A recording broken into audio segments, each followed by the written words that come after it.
জাতিসংঘ বিশ্বব্যাপী মানবাধিকার প্রতিষ্ঠা করতে ব্যর্থ হয়েছে। শোষণ নির্যাতন যতদিন বন্ধ না হবে ততদিন মানবাধিকার প্রতিষ্ঠা পাবে না বলে মনে করেন সাংবাদিক এবং কবি সোহরাব হাসান।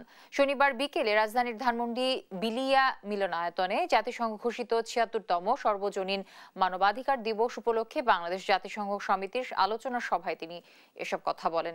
গেল ৫৩ বছর ধরে যারা ক্ষমতায় ছিল তারা নিজেদের স্বার্থ ছাড়া কিছু দেখেনি উল্লেখ করে সোহরাব হাসান বলেন, দেশে সাম্য, সামাজিক মর্যাদা ও ন্যায় বিচার প্রতিষ্ঠিত হলে মানবাধিকার রক্ষা করা সম্ভব হবে।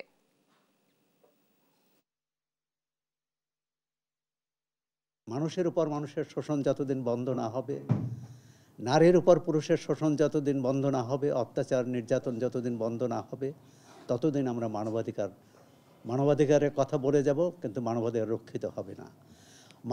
মানবাধিকারের প্রথম এবং প্রধান শর্ত হচ্ছে আগে প্রতিটি নাগরিককে, প্রতিটি মানুষকে মানুষ হিসাবে বিচার করা।